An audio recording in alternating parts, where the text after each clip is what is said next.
Get ready for the Ochelli effect. January 15, 2025, allegedly, according to that thing we call a calendar. And yeah, I had to pause there for a second because I almost said 2024, but it's not. So not a replay if you're on the live stream.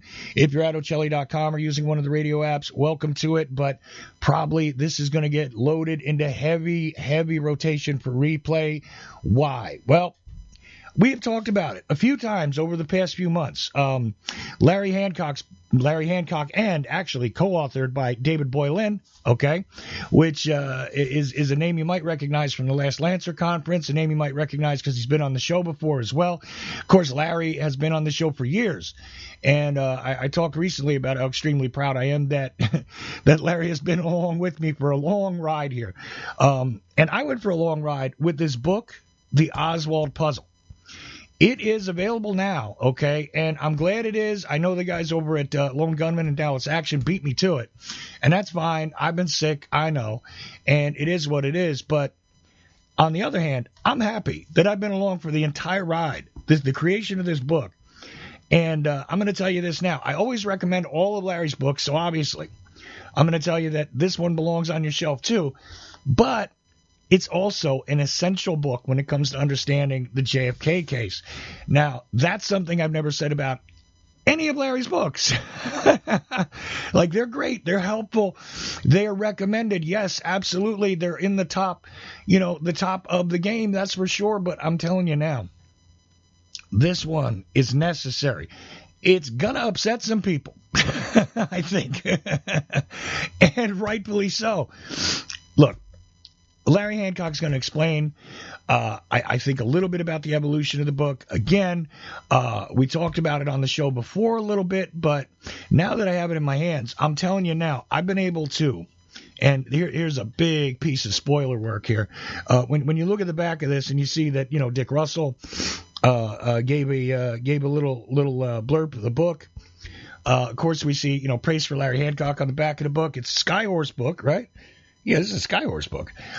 Yeah, that's right. I do recall that was sent to me when I was half out of it by Skyhorse. But anyway, this thing is essential, and it's great. It's got that picture of Oswald on the front cover, a picture you might be very familiar with, and a composite bunch of photos commonly seen on the internet as, like, the Lee Harvey Oswald experience on the internet and all that. You get to the photo section of this thing, though, you might get a little surprise. Anyway, I'm not going to talk about that. I'm going to let these guys talk about it. I've got Larry Hancock and David Boylan with me. So first, Larry, how you doing tonight? Oh, I'm doing good. I'm as usual this time. I'm already ready for spring. So I'm okay now, just anticipating. Right. Well, believe it or not, even though I'm sitting in Georgia, Larry, we're going to freeze next week again. Yeah. Looks like too. Snow even. Now, you know how weird that is for Georgia? That's going to shut down the state. Okay. That's chaos. The second a half inch of snow hits the ground in Georgia. So I'm going to have to stay inside somehow again. But whatever. Anyway, we're halfway through the month of January, and they're shipping this out, today? I actually started shipping yesterday. Oh, yesterday. And people are getting it today. I've had several people write that they received it today, and they're starting to go through it. Ah, excellent. And, here's the thing about this book. I'm going to tell you guys, you can use it as a reference book, okay, depending on how your mind works with the case. But also you can just read it in the order it's given. Introduction by Rex Bradford. He also participated heavily in the editing. And David Boylan's with us. Now, we haven't given a chance to say hi to David yet, but David, just how you doing tonight? And anything you want to jump ahead of with this book, like right away. First thing I got to say about this, or you want to just tell us how you're doing, that's fine too, either way. As usual, this time of year, we're all recovering from something like you are, just getting over the flu. Got a little bit of cough. Throat's pretty decent, so I'm able to converse. Yeah, so, your throat sounds better than mine feels, I'll tell you that. But that's okay. We'll get through this together. Okay. So, Larry, we have already talked about the evolution of the book, all right, on other shows. How do you feel about the way it came out, the completion of it when you got it in your hands first, which you obviously got it in your hands before everybody else? And I mean, how do you feel about it? What do you think about it personally? Considering that you've done a lot of writing, a lot of presentation, free books, reissues of books already. I mean, how many? Someone would have talked has already been reissued. What, 3 times? Correct. Three versions. Yes. 3 versions. Okay, I'm just saying. I'm not complaining. I'm just saying that it's been around long enough, and you got Tipping Point, and I mean, you've had to address this a lot, and finally to sort of reevaluate Oswald, kind of a tough thing to do, no? Yeah, I like it because I think it's something I have not done before. The books that I've done before are kind of like The Conspiracy. In a way, they're all over the place because you have to be, because there are so many different elements you have to deal with, whether it's Dealey Plaza, you're going all over the country. You're going with different groups. You're going with different different time frame. What happened before? What happened after? And so they're all composites. Right. The nice thing about this book and focusing on Oswald is it's inherently more structured. You're just you're just looking at one person and the conspiracy eventually in the book. The book doesn't, it's not all conspiracy. It's all Oswald plus a conspiracy overlaid on Oswald. So from that standpoint, I like the way it reads. And I think readers who maybe one of the things we've got to admit, and David and I both say, this book was not necessarily written for the conspiracy community. Right. It was written for a more general community that has always been interested in the assassination, but in Oswald. So it's written for a broader community. Right. And look, and here's the thing I'm going to address directly with you, which is going to sound a little confrontational, but bear with me.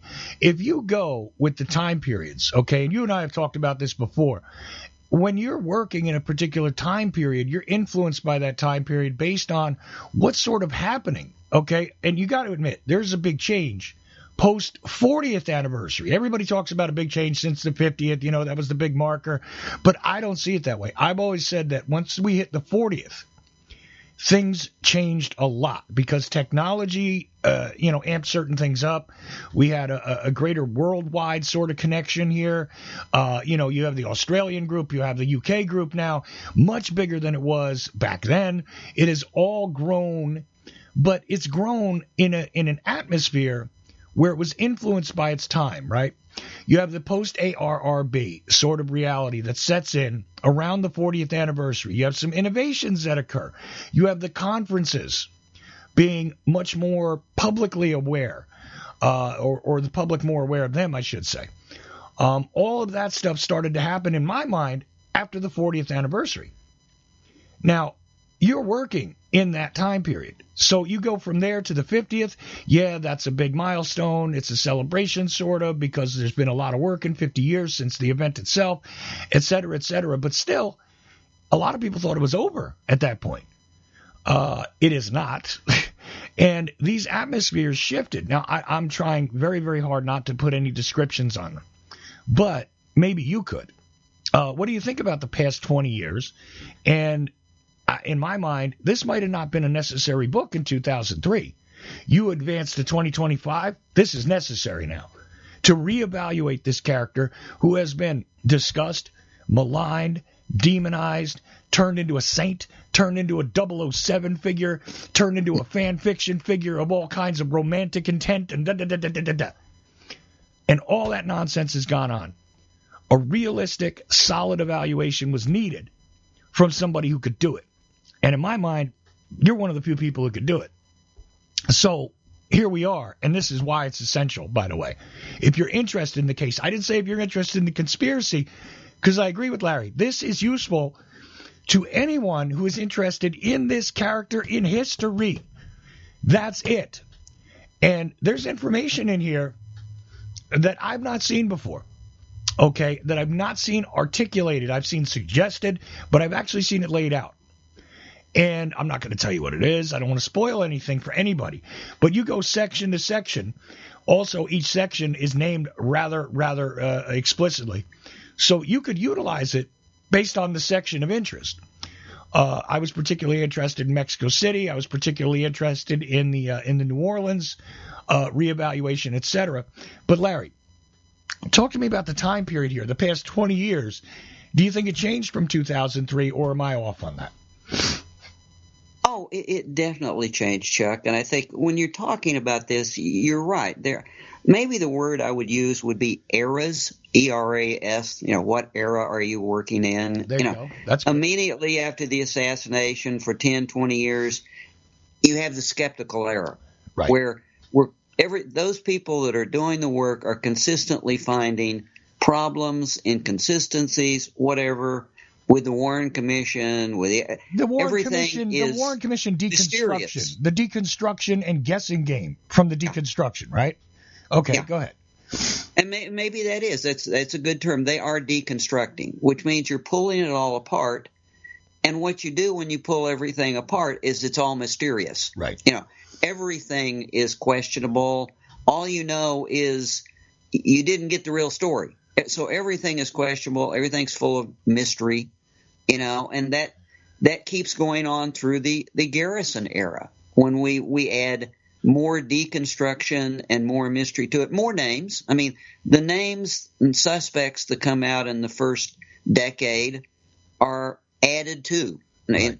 And that's what happens for 3 or 4 decades. It's a continual, we're deconstructing more, we're finding more persons of interest, and things continue to get more mysterious. Right. There are more leads. Now, the 70s and 80s provide us with, reasons for skepticism in the government's explanation.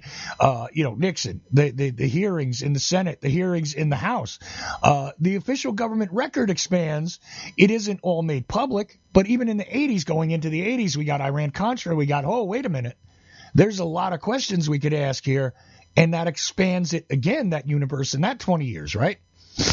Yeah, and at that point, it's growing. I mean, the conspiracy, in essence, is in a growth stage. Right. Things are getting more complex and more complex, and what really happens is then we get to the 90s, we get the JFK Records Act, we get the ARB, and for the next 20 years, we have an exponential growth in again, another round of skepticism and more complexity, because we're seeing inside things that were mysterious before are no longer mysterious, but then we have a whole set of new things that are. So it's kind of like round 1, skepticism, round 2, more skepticism, and by this time we've got an awesome amount of detail. We're almost to the point by the beginning of this century where you can take any set of data that you want and make it be whatever you want, because there's so much of it, and everything is so interconnected. See, I borrow from Henry Hurt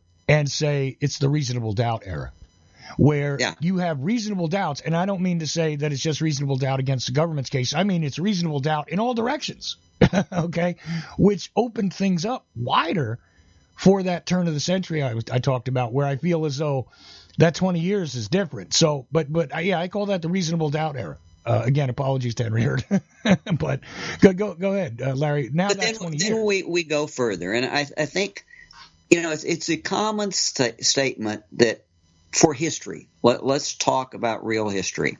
Yes, we pretty much know that real history on almost any subject, but certainly anything that involves crime, conspiracy, that's somewhat sensational. It takes 50 to 60 years for people to start writing real history. Right. Historians know this. It's sort of like, Well, see, now why here's am I not writing about politics today? Because it's politics. It's not history. You can't see it yet. Right. And that's my cut in here for, again, to mention the late Roger Remington, right? Because he was a historian that I interacted with, and he was a trained historian. Technically, that was his, that was what he was trained for, Aquinas College. Not a big college, da-da-da-da-da. I don't care about that. But what he taught me about was the idea of perspective. And that was literally the French word for it and all that. It was supposed to be, you can't write about a historical event until 75 years later. Well, this thing called modern contemporary history was sort of introduced into the literature stream, let's call it. Rise and fall of the Third Reich, right? And that was the principle I worked with for a little while to say, well, this is why all these mistakes are going to be made. And I patiently sat and waited and said, this is a good process. This is still the investigative era, in my mind, in that first 40 years. That's all investigative. It's not any conclusion. Anybody who said, I've got the case solved, this one had the case solved, you're lying to yourself. Because there's a lot of things that are not going to be within our grasp, no matter what. But anyway. And you begin to realize that. I think reality sets in, and once you get to the stage we are, I think most people that are involved with this kind of like, we have 95% of the information that we're going to get, or maybe even bigger percentage. And no, there really probably aren't any smoking gun records that survived. And, but I think what has happened in this last decade, and David is responsible for a lot of this in the areas that we've been touching, is there has to be a time when you stop making puzzle pieces and you start putting them together. Right. And you start fitting them, and there has to be a point in time when you begin to make use of all the data that people did manage to collect, and you start going, well, these pieces really fit together, and great. They are consistent. There's continuity. This piece of the puzzle fits together. Yeah, are there pieces that are left over that are, outside the puzzle? There are. But it's the ones that you can actually start putting together and go, oh, this paints kind of like a self-corroborating picture because the pieces fit. There has to be a point in time, if you want real history, where the pieces actually fit. And from our perspective, that's what David and Bill Simpich and Jeff Morley and a lot of people have started doing over the last decade is providing the puzzle pieces that fit together, that where you can eliminate some of the mystery. Yeah, is there this individual that you'll never understand and you don't know how to fit into the puzzle that remains suspicious forever? Yeah, there are some of those. But you have to focus on what you actually get to the point of being comfortable with. What does fit, and what story does that tell you for history? Is history totally complete? No history is ever totally complete. So I guess maybe to answer your question, I think during the last decade, we have reached the point where we can actually see some history. It's closing in. Things are fitting together. Things that you didn't even know 2 decades ago when I first started writing, I didn't know most of this stuff. Right. And somebody asked me, well, how do you know that you're not cherry picking? And the answer to me is, I know I'm not cherry picking when I start finding things I wasn't looking for. If I just find things I'm looking for, I've got to wonder if I'm behind the thing, if I'm driving it or if the information is driving it. And more recently, in the past few years, especially with what David's done in regard to New Orleans and Miami, like these were things that we never knew, and suddenly they're there and they fit.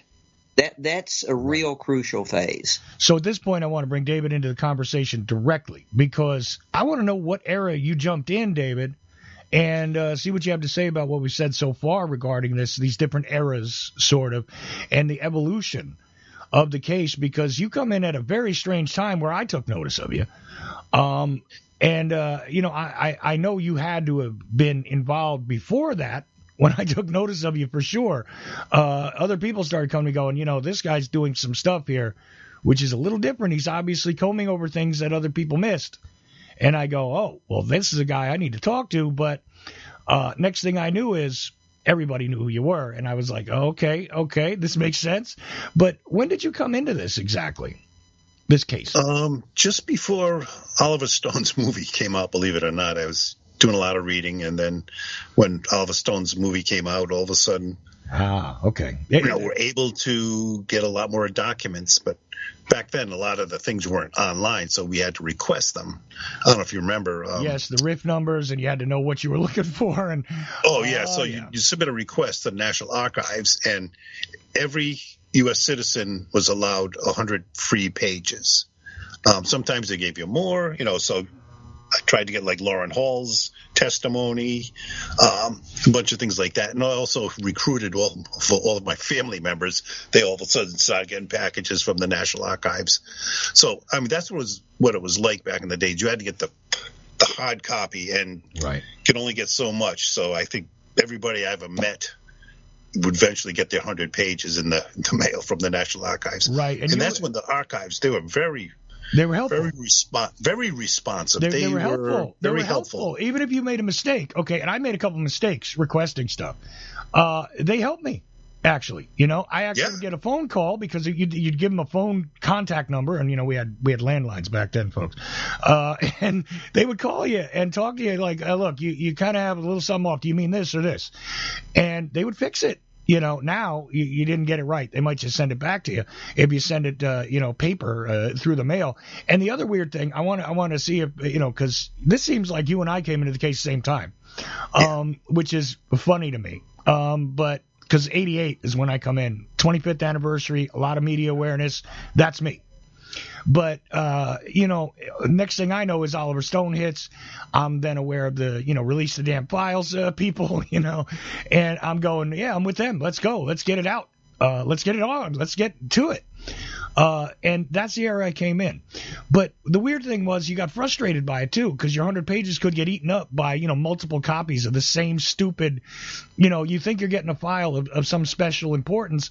This person's personal file contains 4 copies of the same damn newspaper clipping over and over again. And also, 3-4 blank pages for no reason. So you get copies of those blank pages. Thanks. And a transmittal thing telling you what it is you got. You recall all that too, right? Oh, yeah. Get some that just say referred to a second agency, another agency. It's like, well, really? So CIA would refer to the FBI. The FBI would refer to the CIA. Sorry, we can't, release this document. So it was also the age of, early the internet too. So we're able to communicate with a lot of people back then. Right. You'd be surprised who would, send an email communicating with, like Mary Farrell. I emailed back and forth with her, and Gordon Winslow, Gaten Fonzie. A lot of these people were available via email back then, or small little groups. Ed Lopez, user groups, they would call it back then. Yeah, Ed Lopez even was available to some people. Not everybody.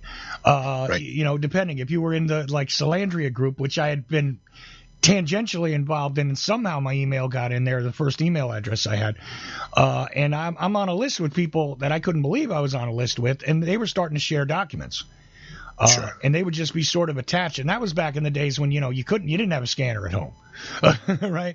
So everybody's going to places like Kinko's or whatever, and scanning this stuff in. And we're in the rudimentary stage of sharing these documents. Now, today it's a lot easier. Even the National Archives allows you to see a lot of stuff instantly when it's released, which is nice.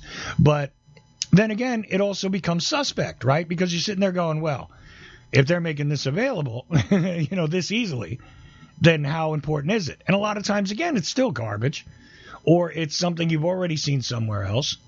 Yeah. And then you had the change in the classifications, right? Where stuff, becomes classified again, which wasn't, and back and forth, and now you're not even allowed to know what it is you might have in your hands. You might have a classified document in your hands. You don't even know it. Right. Weird stuff. And that sort of put people off the document searches. And then other people became document hounds. Yeah, that's me. There you go. So that's where you definitely come in as doing major work. I mean, do you think you were just curious around the Oliver Stone time, and then you found that niche like a few years later, or what? Yeah, very curious. I was interested in it was a combination overlap with the right wing, the ultra right, and the Kennedy assassination. After reading Dick Russell's book, the man who knew too much there, but he had so much about the right wing in there that I kind of gravitated towards that in my early study. Like how Jerry Hemming and Lauren Hall all hung around with a lot of the ultra guys, some members of the Klan, John Birch, Minutemen. These are the people who they're associated with. So I kind of went in that direction for a few years, and then came back towards after reading Larry's book, like someone would have talked. Right. I said, oh, okay, this is where I want to go now. So that's where I've been ever since. Right. And then there's been some, wild stuff again, like the Walt Brown's, massive volume on the CD, right?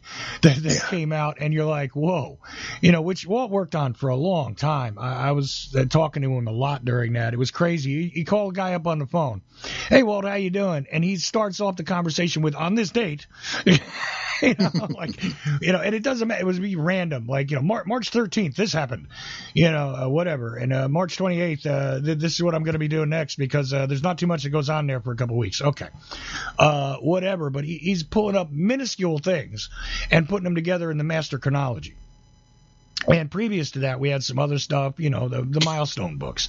But Larry's book, this is where things get really strange, because you have these different splinters occur.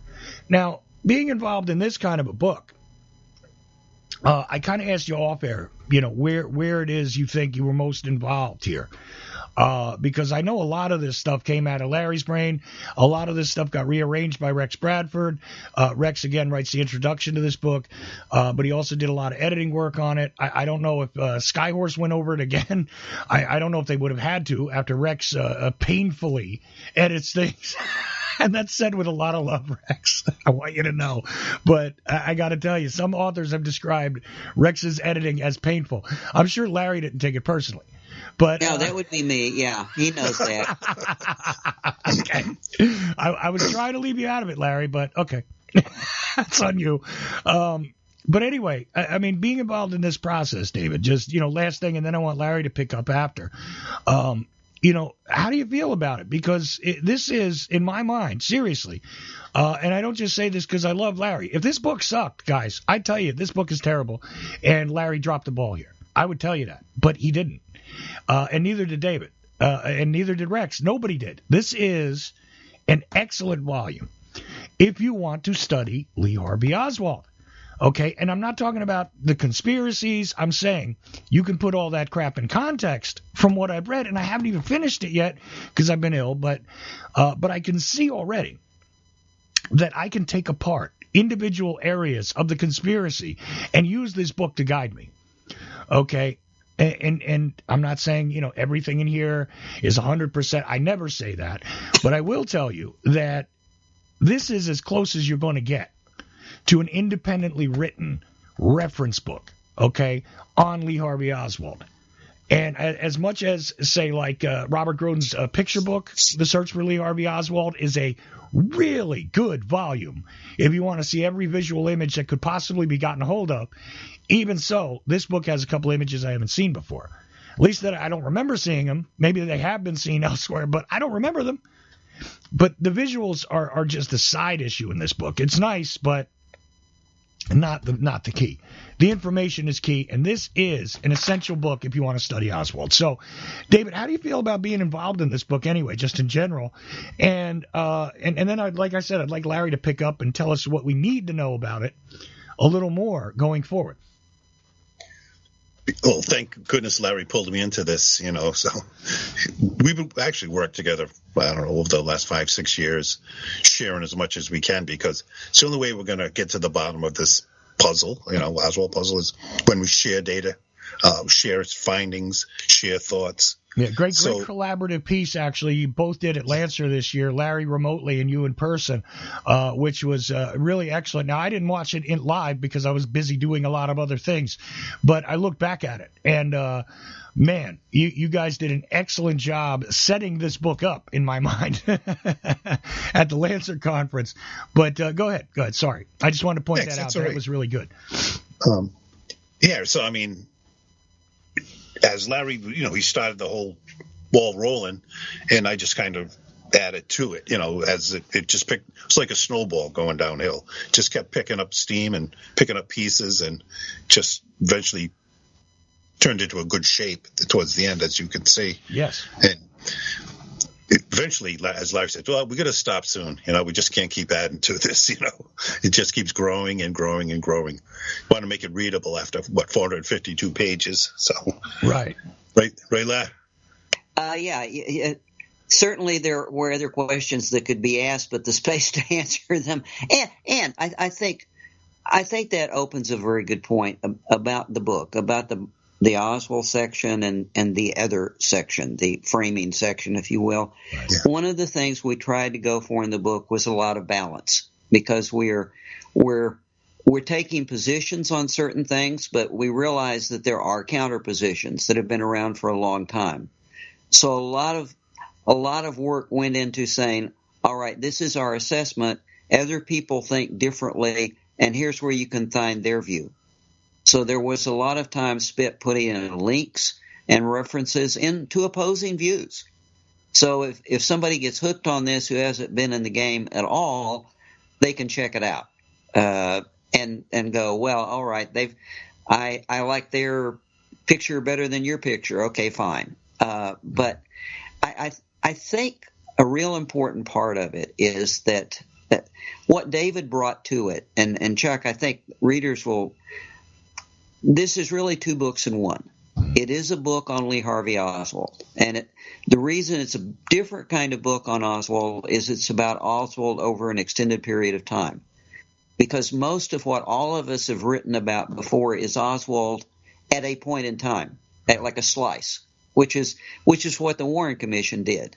And slicing a person's personality and character apart is indeed cherry picking. I mean, whether you know that you're doing it intentionally, as the Warren Commission clearly did, or if you're doing it unintentionally, as I've done before in some of my writing. It's like, Oswald, here's the picture of Oswald, and, that's all I'm interested in. There's no question of, is that consistent with Oswald throughout his life, or is it not? No, just take what's there and use it. But 2/3 of the book is that kind of a book. It's an Oswald book.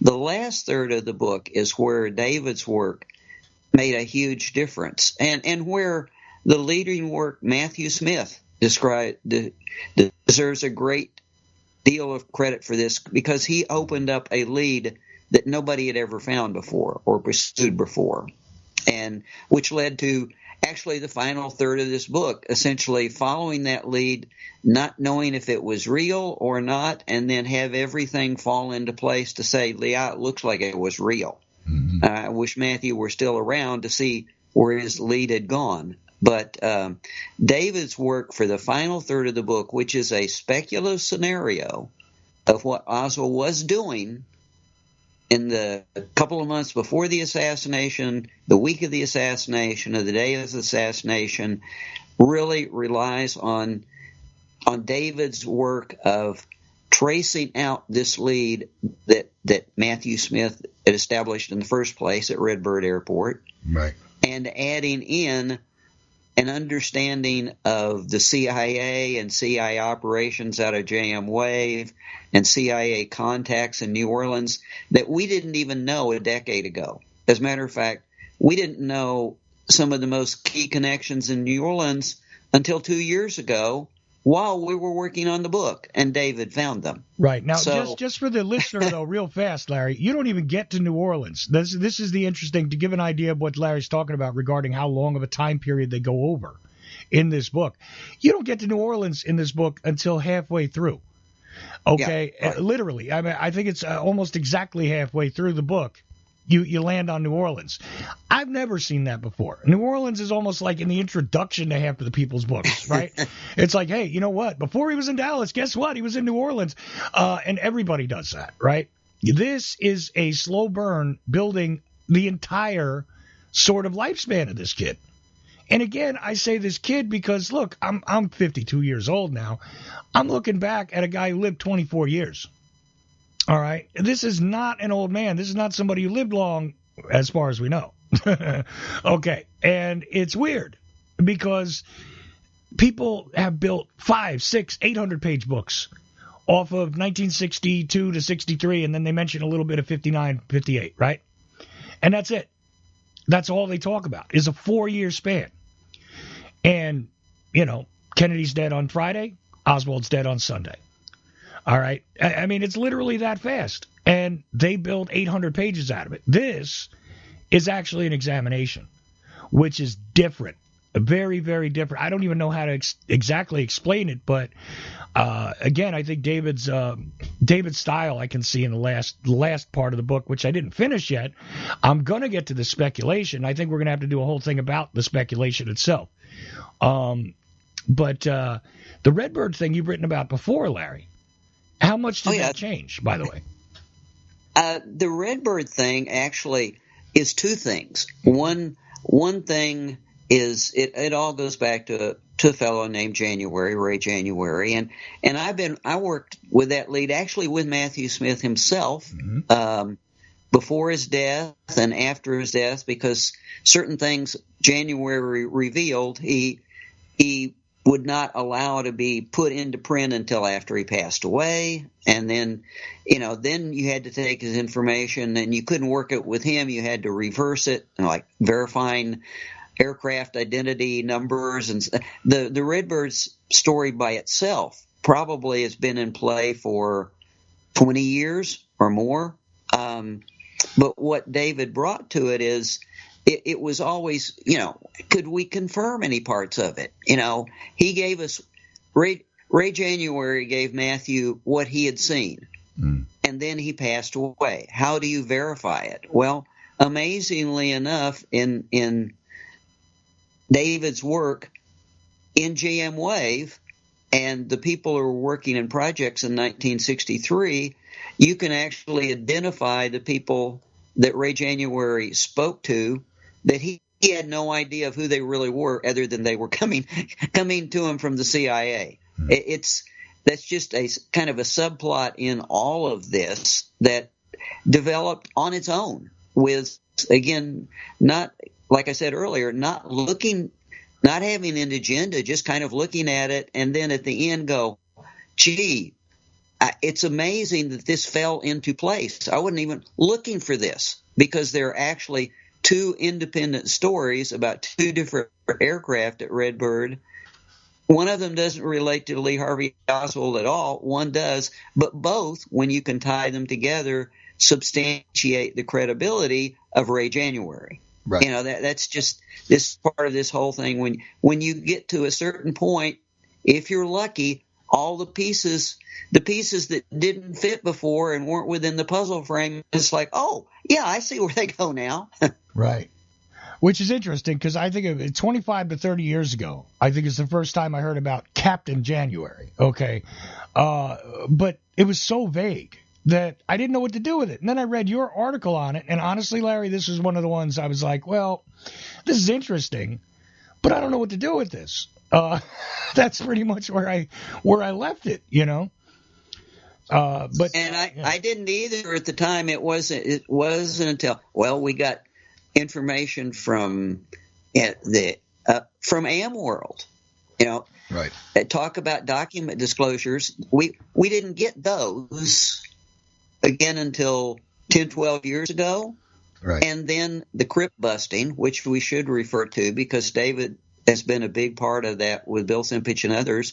We got the documents and we didn't know who they were talking about until we could get the crypts determined. Mm-hmm. Once that got through, I guess one of the things that illustrates it all to me is I go back to some of the first books I read about the CIA in Cuba, and it's like everything is mysterious, everything is suspicious.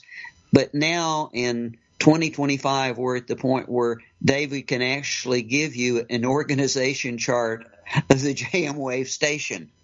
When you got to that point, you really got some history you could work with. Right. So, David, what would you say would be is it the Cryptonyms Project that advanced that work, like Larry's saying, or would you say there's other factors that helped with that? Well, as more and more data gets released, you start to it's the pieces of the puzzle. The crypts and the pseudonyms, who is AM Surf 1? Oh, that's Frank Barthez. Who's Frank Barthez? Oh, he's the guy that met Lee Harvey Oswald outside the courtroom. Oh, right. Okay. So he's a CIA asset? Yes, he is. And, and things like that. And who is he associating with? Well, his associate is Sylvia Odio's uncle, Orson Guitot. They hang together at Frank Bartez's house. Right. Who do they hang with? Carlos Bringuier. Oh, the guy that Oswald had the fight with. Who else did they hang with? Carlos Quiroga. Carlos Quiroga is the guy that went to Oswald's apartment, to question him and brought him some flyers for, to pass out. So, eventually the pieces start to come in once you know who these people are. Right. So, as far as the Redbird airport leads, the two of them. One was Wayne January said they had a colonel come, Air Force colonel from Florida, and a Cuban came to check out an airplane that they wanted to use. Didn't say what it was for. It was going to be, I think it was a DC-3 C-47, I think. So they came to check that out. So once you start looking at JM Wave, who this colonel would have been, and digging in, you find out his name is Colonel Manny Chavez. Wow. And he was good friends with David Morales, and they used to share a desk together at JM Wave in Miami. And, who would the Cuban be?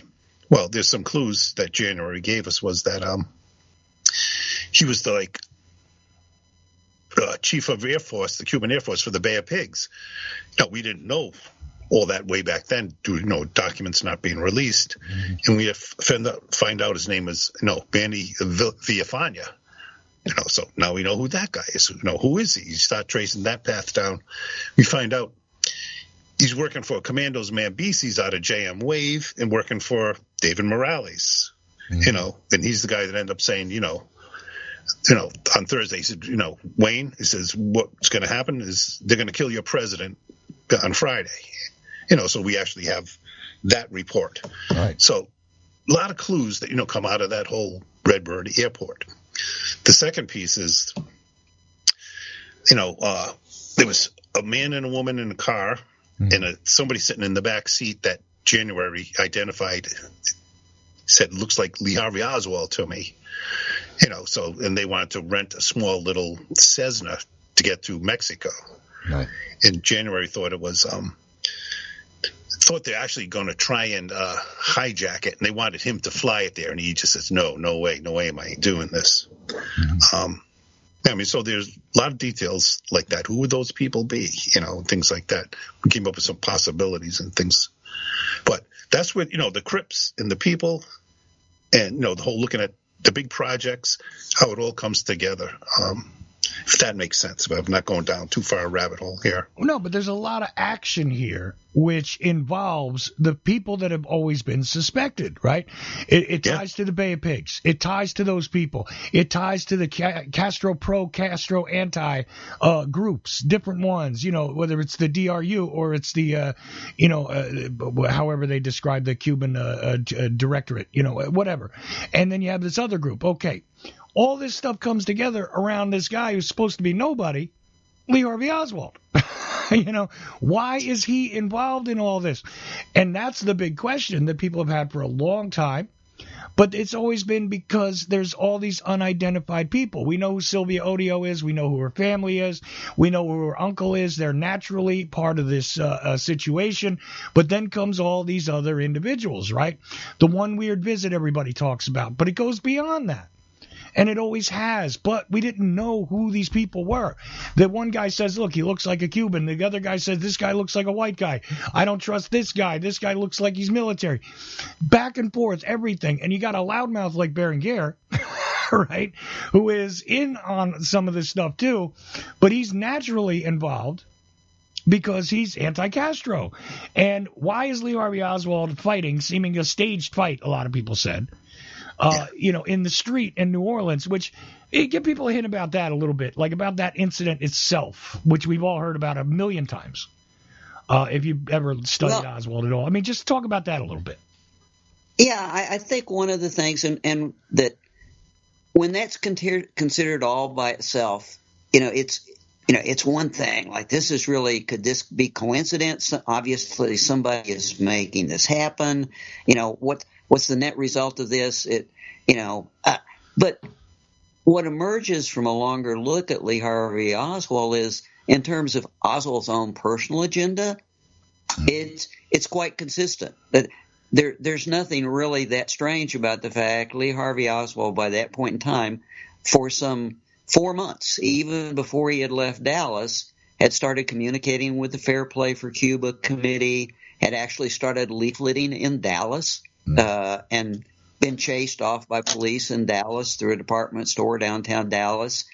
It's not new for Lee Harvey Oswald to do this. He had been leafleting near the docks, near an aircraft carrier in New Orleans before this. So the fact that he's out there leafleting for Cuba is totally consistent. But also, you can see from his own writing, he's been writing the Fair Play for Cuba Committee and trying to present himself as a street activist, but it's really kind of not working for him because, he gets chased out of places, nobody's paying attention. Well, Oswald's a really creative guy, and we see from David's work and looking at names in Oswald's notebook, Oswald was starting to do his homework in New Orleans.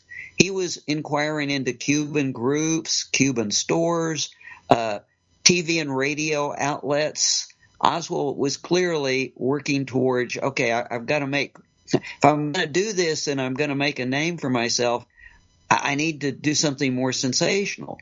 So when we get up to the time of the street leafleting, we know Oswald already knows the local media. Right. Oswald will go on for the next few weeks to be kind of a darling of the local media and be on radio and TV. There's every reason to suspect that Oswald, because he went to the trouble of actually taking some of his limited funds to hire a couple of guys to leaflet with him, and everybody's got to be there in a white shirt and a tie and look real, straight, make a big deal out of this. There's no surprise that the TV crew shows up because it's speculative, but of course Oswald probably called them and said, I'm going to be here and something important is happening downtown today. You need to cover it. Right. And so he's already set Bring Gear up because Bring Gear they've already been questioning whether Oswald is really pro or anti-Castro. Bring Gear's place is only a few blocks away. As soon as the word gets to him, you can just imagine Oswald absolutely knows what is going to happen. And when Carlos shows up, what does he say? Hit me. Okay, we need to add some drama to this whole thing. And I will say, in the book, we demonstrate that Oswald can be something of a drama queen.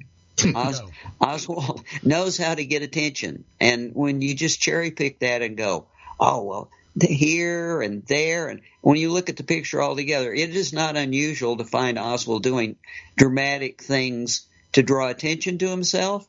But when he does, he obviously always draws attention to himself and admits it, which really raises the big question, why would he do the most sensational thing in the world in Dallas and then deny it? Like, no, not me, have no idea what you're talking about. Right. Long-winded answer, Chuck. No problem. But David, I want you to talk about this because to me, it's the wildest thing because Oswald, as far as I understand from anybody who personally knew him, not a guy who likes to spend money. And yet, he goes and hires temporary guys to help him hand out this stuff. He puts this on the street. Now, again, perspective, 1960s America, okay? You got a camera out there, a TV station out there, that's going to travel around the neighborhood. Hey, there's TV, something must be happening. Because it was a big deal. Nowadays, see a TV, they show up in their own cars and they hold up a selfie stick and record off a cell phone, okay? But back then, you needed a crew, a van showed up. I mean, come on. And there's clearly film of this, right? Before the fight. So, what are your thoughts on that? Because it was always seen in isolation. Isn't this strange? Okay, it looks staged, blah, blah. But the fact that, Oswald, again, his personality, not somebody who likes to part with money. Spending the money and putting this effort in to create this thing that he knows is going to cause the stir, clearly to provoke Berenguer. Whether Berenguer is tipped off or not is irrelevant. He's going to find out, and he's going to get himself involved. I mean, it's just like a guarantee almost. He set it up this way, and I think Oswald set it up this way. But what do you think? Yeah, well, we have to go back just a little bit. Oswald, again, he wanted to get to Cuba. To get to Cuba, he wanted to learn how to speak Spanish. Right. No, so he actually went to. Sorry, guys. No. Take a minute if you need to. Catch your breath. No problem there. But obviously he needs to know how to speak Spanish if he wants to go to Cuba and operate there at all. Yeah, absolutely. Right. So who did he approached Ernesto Rodriguez at the Modern School of Languages, the Berlitz School, and he wanted to learn how to speak Spanish there. So he approached Ernesto, and he says, "Hey, I want to learn how to speak Spanish." And then Oswald started speaking in Russian quite a bit, and Ernesto said, "Yeah, my Russian is okay, but it's not as good as Oswald's, and I couldn't keep up." So I just, stopped talking to him there. Right. But then Oswald asked him, says, "So, what are the who are the anti-Castro Cubans around? Who can I talk to?" So Ernesto gave him various addresses. Yeah, fair enough. No problem. Take your time, because this is interesting. He's asking this guy, look, I want to find the anti-Castro Cuban people. Meanwhile, he's out there openly, going and leafleting shortly thereafter, right? Yeah, he actually, Ernesto actually gave him his friend, Carlos Brenguer, was his best good buddy, his address is go see Carlos here, and talk to him, and that's when Oswald went to go see Brenguer and brought him, his Marine manual on, how to fight. Right. Yeah, this is the exchange where he gives him the basic, his Marine handbook, and as a pledge, I want to join the anti-Castro thing, and then, go ahead. That's all right, David. Take your time. Take your time. I understand. Believe me, I've had to close my mic off more than once lately. It's been a thing, but look. So this is good. Yeah. So Ernesto and Carlos, very good friends, and Ernesto, where this becomes key is that his brother is Emilio Rodriguez. Uh-huh. And this is key because Emilio Rodriguez is a high-level CIA officer out of JM Wave. So brothers talk. So Emilio, he is very close to, same names again, David Morales. Morales used to be his boss, and when Emilio was in Havana, prior to the Bay of Pigs. And Emilio's, where's Larry to save me? Emilio was also close to Tony Sforza, who was also another major player at JM Wave, in charge of all the AMOTs. Mm. So this is a really close connection as to how Oswald was seen by certain people at JM Wave, through Ernesto.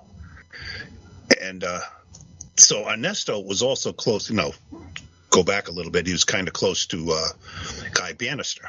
Because Ernesto used to run the CRC, Cuban Revolutionary Council, and he used to rent the office at 544 Camp Street. This is Ernesto, until 1962. So if you remember, Oswald had the Carlos Lamont flyers, right, with the 544 Camp Street. Right, so this is the Camp Street thing, the connection. Take a minute. This is the Camp Street connection, and also what strikes me at this point is that some of the seemingly random names that come out of Dean Andrews' mouth, are right there, or close to a bunch of people that we now know were connected to these things, which is weird because Andrews is like, look, I just gave him any name I could come up with, but these are probably real names. Which is really strange and brings this whole nexus back around, right? Go ahead, Guy Bannister. It's an interesting connection is that Ernesto used to have the keys to 544 Camp Street. Right. And Oswald, at one time, told in correspondence that he had an office that he used for a few days, and that would have been 544 Camp Street. So it shows a little bit closer connection between Ernesto and Oswald. Right. Because Ernesto had the keys even after, they no longer paid rent there. Mm-hmm. So, again, Ernesto was close to Bannister. He admitted, yeah, Bannister, I knew all those guys that were close to me. He also knew George Lincoln Rockwell. Ernesto was a bit of a Nazi, if you want to say.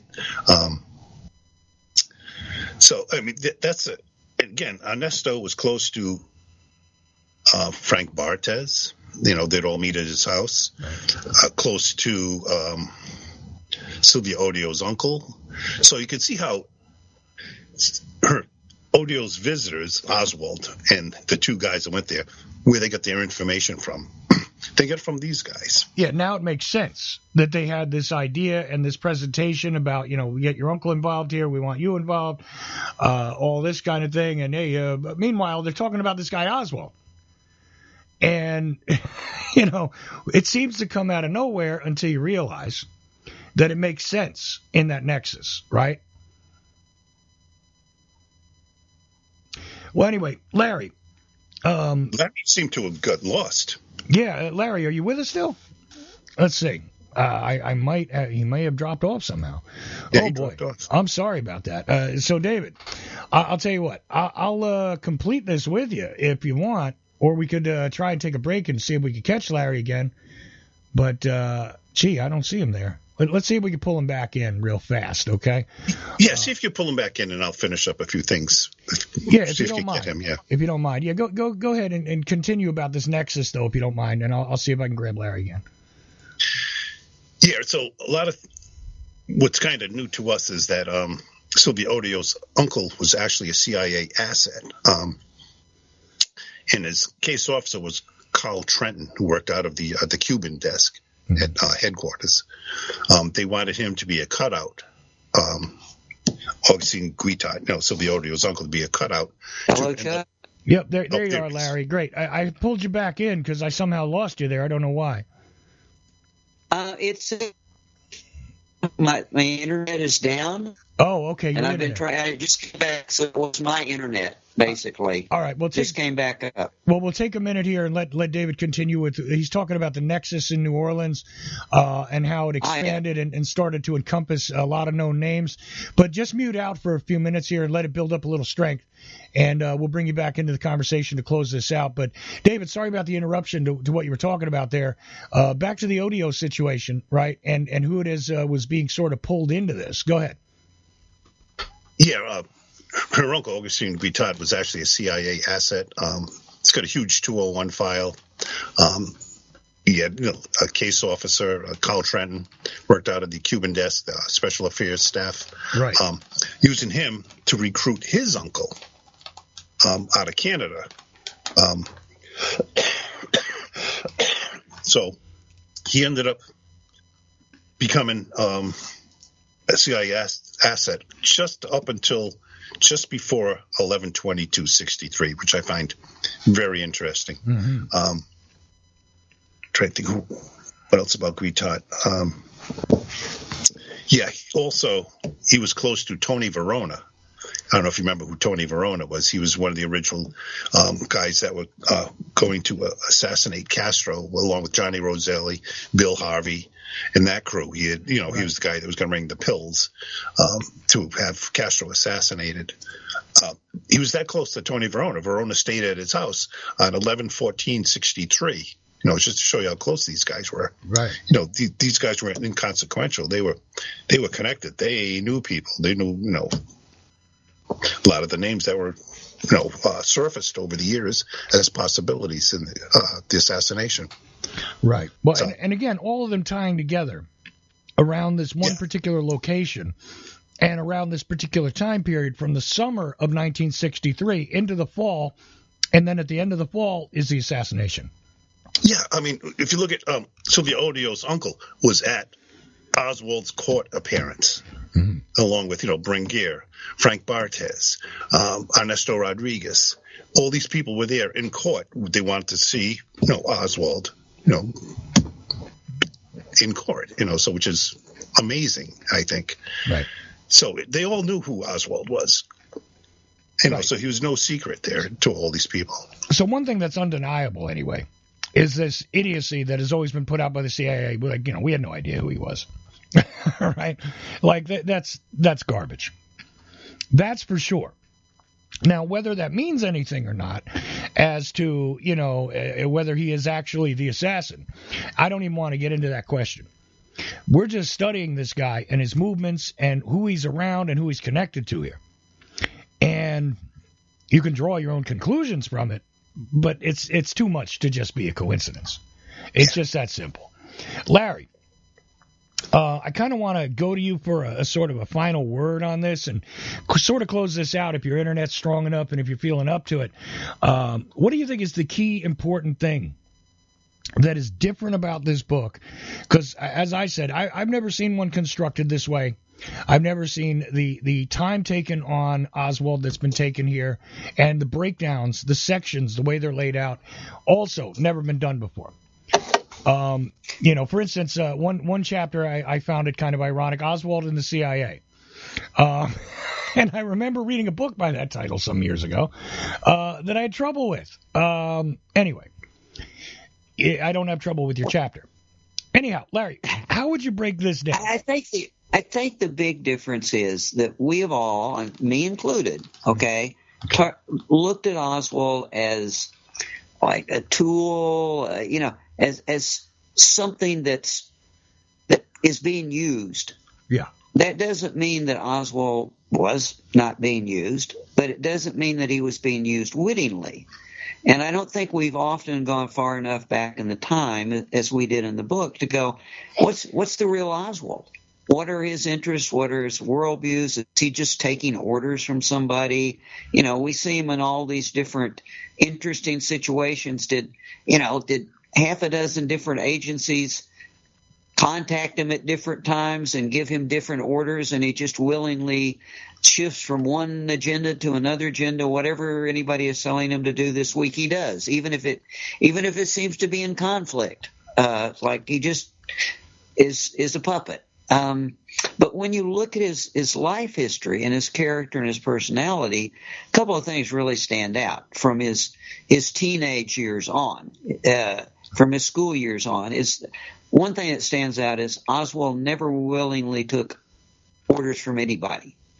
There's nobody that knew him or ever would offer testimony that he was an order taker that would just blindly follow instructions. That's not Lee Harvey Oswald. See, that's a key thing. Okay? Also yeah, but hang on, Larry. That's a key thing.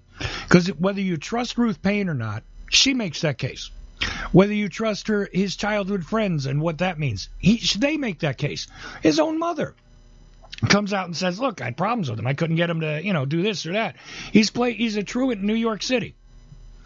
Not an easy place to be a truant, by the way. A lot of things going on. This is not somebody who just comports with things because he's told. He doesn't take orders well. He got problems in the Marine Corps, Larry. I mean, we know that from his record, right? Well, I think one of the most striking things, and of course you've talked with Ernst Titovitz, and we just have an immense amount of background from Titovitz that didn't get used correctly, okay? But Oswald may be the only person in the world, certainly the only American, but maybe even the only one in the Soviet Union, who ever staged a work stoppage personal strike in a Russian factory. Yeah. I mean, this is someone who, when he became fed up with the bureaucracy in the factory, he literally stopped working. It's like, I'm on strike. And his supervisor, who was actually a close friend, and he hung out with the family and his girls and everything, is making him look really bad. Right. And Oswald is just, he's about principle, and he's always about principle and what he thinks is right.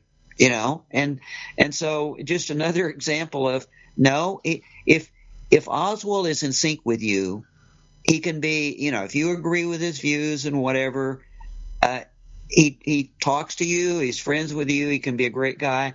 If you're not, he's not. And the thing about that is his worldviews from his teen years when he writes the Young Socialist Federation on are the same. They don't change. Oswald's view of the world is all about economic justice, racial justice, something he's probably never going to find, but he's going to go looking for it. Mm-hmm. And that kind of screams out of his real personal history that A, he doesn't take orders, B, he's got a view of what he's looking for, And see, he will just keep looking for it until he finds it, even admitting to a friend like de Mohrenschildt that he realizes he may never find it, but he's going to keep looking. Which is an interesting perspective, because it's always been like, well, he was used this way, he was used that way.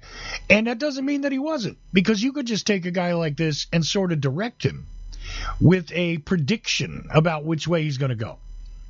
And we talked about that before, about the use of assets, right? Some assets, you meet with them, you tell them, listen, you're on an important mission, blah, blah, blah. This is the way that a lot of people perceived Oswald. That's not necessarily the way you got to do it. You could just... Well, you and I have talked about this in terms of con games. Right. Like, if you really want to use someone and get them to go along deniably, like, okay, you pick somebody who's doing something they want to do and convince them that you want to participate in that. Like, here, I'm offering you a better way to do what you want to do. And they don't even have to know. That's the easiest form of manipulation, is to find somebody whose agenda is going the same way yours is. If you want a propaganda campaign against Castro's subversion of Americans, you find somebody who's already engaged in a pro-Castro campaign. And you use them. You don't have to give them any orders, and it's the perfect deniability. Well, that's why David and I use the word entangle. You know, entangle's a very key word. Well, it's much like the use of the mob to try and assassinate Castro, right? Where it's like, look, their agenda matches, so they want Castro out of there. So why don't we use these guys, because they're willing to kill, and they're in that business. Let them do it. Let's help them. That doesn't mean that you let them in on the whole of the operation. Okay? It just means I can direct these guys. They might accomplish my goal for me. And you can. And what do you grab? You grab a guy like Roselli, who's already failed at a couple of things. He's trying to work his Hollywood angle. He likes it. You get a couple other guys who are losing money because they can't get back into Cuba, right? They took over the casino, day 3? I mean, what are you going to do? You get these guys who have the same agenda. It doesn't mean you read them into everything. Okay? You just... and even think about what Oswald did. He spent a lot of time and effort and a little money in New Orleans, establishing a resume for him, because he wanted to get to Cuba. He believed in the Cuban Revolution. That's what he was reading about. He was writing about it. So he's on the radar, right? As David has said, everybody who's connected to the CIA knows this. Emilio Rodriguez in Miami Station knows this. So what do? It's easy enough. You just find a couple of anti-Castro who will get in contact with them and say, hey, you're all right. We're really looking for Americans who want to support the revolution. Right. You're great. We're all for you. Larry, because you're breaking up a lot, I'm going to let David kind of conclude this program, if you don't mind. Hang on, though, because I want to, again, there's going to be links with the show notes that'll show you where to go get the book. It's published by Skyhorse, The Oswald Puzzle. The authors are Larry Hancock and David Boylan. I'm sorry I always say your name that way because it sounds wrong. And speaking to somebody from another country a couple of months back, they called you David Boylan. And I said, no, there's a Y there. So I don't know how to do it right, but I also know you're doing it wrong. So it was kind of a funny conversation when we talked about you. It's Boylan. Boylan. Yeah. Okay. So I'm doing it close to right. Boylan. Sometimes I stress the A, which is wrong. Okay. Boylan. All right. Yeah. Anyway, like I'm hot. Yeah. Back to it. I want to just ask you a final question here, which is kind of off the wall, but it's one of these things that's always annoyed me. They try to tie Oswald to the mob connections, let's just say, in the case. And it's always annoyed me simply because his uncle was a knock-around guy. Doesn't mean crap, in my mind. I could tell you personal stories about people that had the same last name, who were associated to, had cousins, uncles, even their parents may be involved. It doesn't directly lead to that person being involved with anybody who's in that organization. And, I mean, it's just strange, because then they go, what about the, Dixie Mafia? Totally different organization, only the name in common. It's a different secret society. And people don't understand it because it's like, well, mafia. No. Oswald, I can't find credible ties to mob people with Oswald. I can't. Not in my mind, and only because I have knowledge about how the underworld works. And it's just not there. But did you address it in the book? And if not, did Larry address it? Did you see it? And what are your thoughts on that? And then we're going to close this out because I think people have plenty to dig into in this book that we didn't talk about and plenty of good leads that we've given them here in this conversation. So did you address it or did Larry address it in the book as far as you're aware? No, we didn't. No. And why? No, because we don't believe there's any real connection to organized crime. Let's call it that. Thank you. Because I can't find it, and I've seen many authors do this, and it's just because of his uncle. I mean, you can see his uncle's connections, right? Yeah. Yeah, but that doesn't tie him to it. And it's not there. It's not because I don't want it to be there. If it was there, this would be easy for me. Matter of fact, I would have written a book on Oswald if I found organized crime connections to him. But it's not there. Anyway, David, you're basically agreeing with me, right? Right, 100%. Okay. It's not there. We can see where the connections are. Right. Now, that's not to say that there aren't possibilities in the case, okay? I don't say that with absolute certainty. But I do say that when it comes to the character of Lee Harvey Oswald, this guy, he's got intelligence people around him. He's got political activists around him. He's got strange characters who are sort of involved in some shady business, for sure. There's some gun runners and this and that. But they may be tangentially connected. He is not. This is a problem that is solved right here because, well, why is it not in the book? Much like when the guy asked me this year at Lancer, came out to bother me in between sessions. He says, how come nobody's talking about the Secret Service agent who put the bullet on the stretcher? You know. And I said, well, maybe because after examining it for a year, the majority of us decided there's nothing to it. And that's why you're not hearing about it. Right. And he said, that's not right. You guys, you can't. Why would a guy say that? I said, okay, look, that's your opinion, but you asked me. So I told you.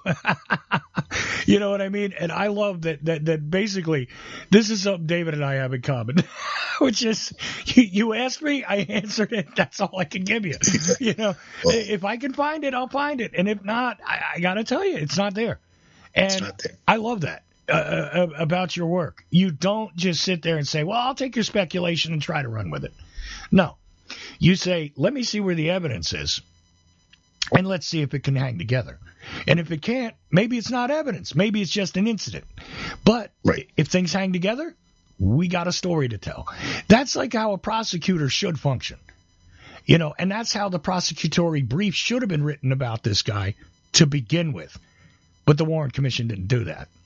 And that's why we're still stuck with this story. Anyway, David, any final comment on this before I see if Larry can make a final comment on the Oswald puzzle? Again, available through Skyhorse. It's got a really nice black and white dust jacket. I have the hard copy, a hardback version here. I don't know if there's going to be a paperback or audiobook. I'm hoping this becomes an audiobook, by the way. But I guess we'll have to see as publication goes forward with Skyhorse / Simon & Schuster. But anyway. Yeah, I think Skyhorse said it's at least a year before the paperback version comes out, so it'll be a year at least. Did they give you any hint on the audiobook? Nothing. I haven't heard anything about the audiobook. Okay. Well, either way, I'm telling you now, this is an essential book for the study of Lee Harvey Oswald and, in my mind, an essential volume when it comes to the case. And, Larry Hancock and David Boylan. But anyway, final comment on it, David? Well, I think we covered what we wanted to do. Excellent. Okay. Larry, would you like to drop something on us just before we close out? Larry's disappeared again. Oh, okay. Well, then we'll leave it to your imagination, folks. And just close it out like this. David, thank you for joining me. Of course, I thank Larry Hancock. I'm always glad to have him along, but I guess he's having internet troubles, coincidentally, so it is what it is. And no matter who you are, where you are, when you are, remember, I'm merely Ochelli. All of you are indeed the effect.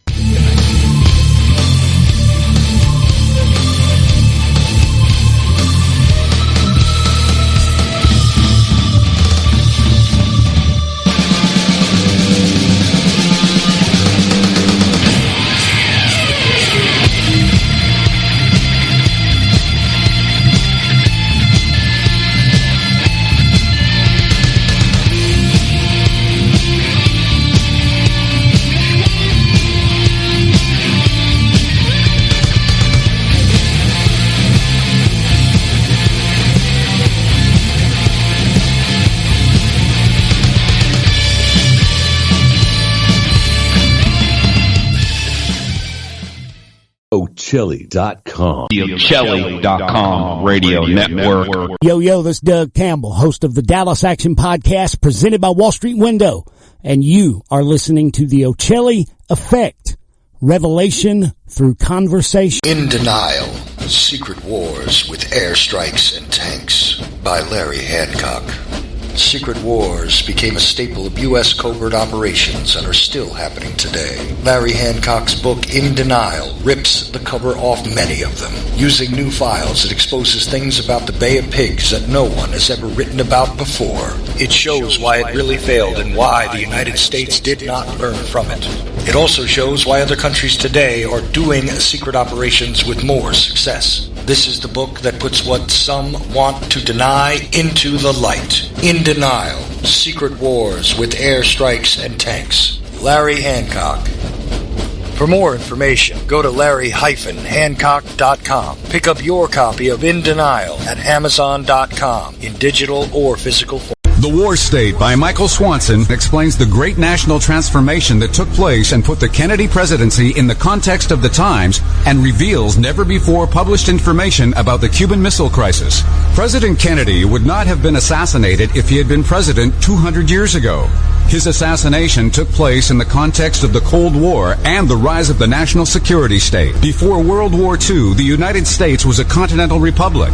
In the decade that followed, it became an imperial superpower. Generals such as Curtis LeMay not only wanted to invade Cuba, but knew that there were short-range missiles on the island armed with nuclear warheads that they could not destroy because they were on mobile launchers. Their invasion could have led to a third world war, and they wanted to go to war anyway. The War State by Michael Swanson reveals why and will show you what President Kennedy was up against. For more information, thewarstate.com. Revelation through conversation. Go ahead, caller. I'm interested in the truth about the JFK assassination. Right. Well, what do you want to know? Judy Baker's wild claim, Oswald girlfriend, she knew Ruby and Barry, cancer weapons. Really? I imagine I could claim I have 4 wheels. It doesn't make me a wagon, but okay. Oswald was on the kill team and trying to prevent the murder of John Kennedy. Come on now. Has a real expert on the JFK assassination looked into her claims? Go to Amazon.com. Enter Judith Baker in her own words. You'll get results for a digital copy of a book where Walt Brown utilizes her own words and the known evidence in the case to get at, well, a different perspective, let's say. You can get Judith Barry Baker in her own words from the author himself, signed if you request it, by contacting Dr. Brown at KIASJFK@AOL.com. It's a fun book, and it actually dissects the many, many fantastic claims. Judith Barry Baker in her own words. Thank you for all the great information. Do you like history, real history, that you were never taught in schools? Why? The Vietnam War, nuclear bombs and nation building in Southeast Asia. By author Mike Swanson, with new documentation never seen before that'll open your eyes to events that led up to this. Why? The Vietnam War, nuclear bombs and nation building in Southeast Asia, 1945 through 1961. Get your copy today at Amazon.com. Why? The Vietnam War by author Mike Swanson.